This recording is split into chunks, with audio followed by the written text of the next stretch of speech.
إن الله لا يحب من ئەمە نمونەیەکە لە ئاهەنگی دەرچوونی دەیان قوتابی لە یەکێک لەو دەستگا ڕۆشنبیریە پەروەردەیانی کە لەلایەن کۆمەڵی دادگەری کوردستانەوە پشتیوانی دەکرێت.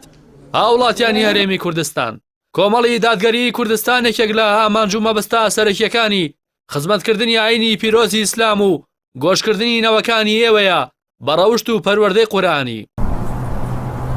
دەستگای نووری حیکما بۆ پەروەردە و ڕۆشنبیری کە لەلایەن کۆمەڵی دادگەری کوردستانەوە پشتیوانی دەکرێت، خاوەنی دەیان لە قالە سەرتاسەری هەرێمی کوردستان کە تێیاندا سەدان مامۆستا وانەی قورئان بە هەزاران قوتابی دەڵێنەوە.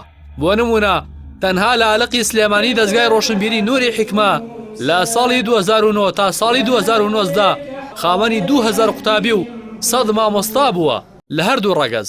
لە ماوەیە و 10 ساڵەدا مۆڵەتی جوان خوێندنەوەی قورئانیان بە 600 کەس بەخشیوە و ساڵانەش گەورەترین فیستیڤاڵ لە سەرئاستی هەرێم و عێراق بۆ مۆڵەتی جوان خوێندنەوە و جۆرەکانی خوێندنەوەی قورئانی پیرۆز ساز دەکەن.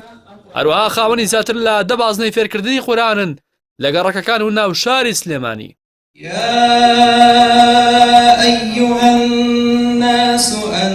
لا بنکە و بارەگاکانی دەستگای نووری حیکما بۆ پەروەردە و ڕۆشنبیری جیالەوەی کە دەیان کەس هەموو قورئانی لەبەر کردووە و هەزاران کەسیش مۆڵەتی خوێندنەوەی قورئانیان بەڕیوایەتە جیاوازەکان وەرگرتووە.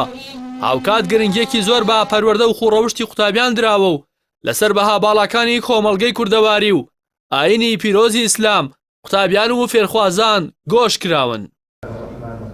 هەروەها کۆمەڵی دادگەری کوردستان خاوەنی قوتابخانەی عەبدوڵڵای کوڕی عومەرە بۆ زانستە شەرعیەکان کە تێیاندا قوتابی وانە جیاوازە شەرعیەکان دەخوێنێت و مۆڵەتی زانستی لە سەر زانستە شەرعیەکان وەردەگرن. دەرچوانی قوتابخانەی عەبدوڵڵای کوڕی عومەر لە مەراسیمی شایستەدا مۆڵەتی زانستی شەرعی وەردەگرن کە دەتوانن وەک پێشنوێژ و تارخوێن و وانەبێژ خزمەت بە هاوڵاتیانی هەرێمی کوردستان بکەن. کۆمەڵی دادگەری کوردستان لە چوارچێوەی گرنگیدان بە فەرمودەکانی سەروەری مرۆڤایەتی خاوەنی خانەی فەرمودەیە کە تێیدا سەدان قوتابی خەریکی لەبەرکردنی فەرمودەکانی پێغەمبەری ئیسلامن درودی خوای لەسەر بێت. خانەی فەرمودە ڕاستەوخۆ لەلایەن دکتۆر محەممەد بامۆکی ئەندامی ئەنجومەنی باڵای کۆمەڵی دادگەریەوە سەرپەرشتی گشتی دەکرێت.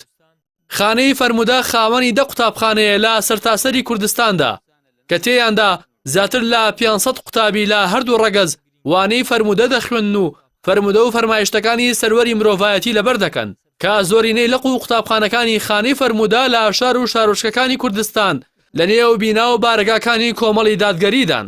هاوڵاتیانی هەرێمی کوردستان، دەستگای نووری حیکما بۆ پەروەردە و ڕۆشنبیری قوتابخانەی عەبدوڵڵای کوڕی عومەر و خانەی فەرمودە مشتێکن لە خەرمانی ئەو ڕێکخرا و هەوڵانەی کۆمەڵی دادگەری کوردستان لە پێناو پاراستنی شیرازەی خێزان و پاراستنی نەوەکانی ئایندا لەو بۆمبا چێندراوانەی کە بۆ ئایندا و بیرکردنەوە و پەروەردەیان دانراون.